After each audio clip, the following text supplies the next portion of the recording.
কবে ফিরবেন ভারতের উইকেট রক্ষক ঋষভ পান্ত? চোটের ধাক্কা, টানা দুটো সিরিজে নেই ঋষভ পান্ত। বন্ধুরা, আপনারা যদি দেখতে চান কবে ফিরতে চলেছে দলে, তাহলে ভিডিওটি শেষ অবধি দেখতে হবে। চ্যানেলটিকে সাবস্ক্রাইব করে একটা লাইক দিতে হবে এবং নোটিফিকেশন বেল আইকন দাবাতে হবে। ভারতীয় দলে বড় ধাক্কা, ম্যানচেস্টার টেস্টে পায়ে চোট পেয়েছেন ঋষভ পান্ত, ওভালে খেলতে পারেননি তিনি। এখনো বেশ কয়েকটি সপ্তাহ মাঠের বাইরে থাকতে হবে পান্তকে। ইংল্যান্ডের বিরুদ্ধে টেস্ট সিরিজ ড্র করলেও চোটের ধাক্কা খেয়েছে ভারত, পায়ের হাড় চিড় ধরেছে তার। টাইমস অফ ইন্ডিয়া জানিয়েছেন, পান্তের পায়ে অস্ত্রোপচারের প্রয়োজন না হলেও চোট সারতে অন্তত 6 সপ্তাহ বা 1.5 মাস সময় লাগবে। চিকিৎসকেরা তাকে বিশ্রামের পরামর্শ দিয়েছেন।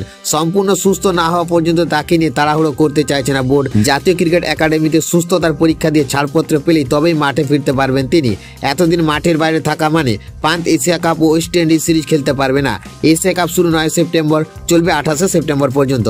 এরপর 2 থেকে 10 অক্টোবর থেকে শুরু হবে 2 টেস্টের ওয়েস্ট ইন্ডিজ সিরিজ। এই 2 সিরিজে পান্ত খেলার সম্ভাবনা প্রায় নেই।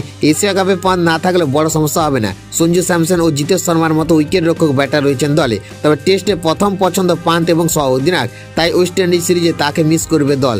তার বদলে সুযোগ পেতে পারেন ধ্রুব জুরেল, যিনি ওভাল টেস্টে খেলেছেন। বন্ধুরা, ম্যানচেস্টার টেস্টে ক্রিস ওকসের বলে চোট পান যন্ত্রণার মধ্যেই খেলেন। ওভালে তাকে বিশ্রাম দেওয়া হয়। ভারতীয় সমর্থকদের পান্তকে মাঠে দেখতে আরও কিছুদিন অপেক্ষা করতে হবে।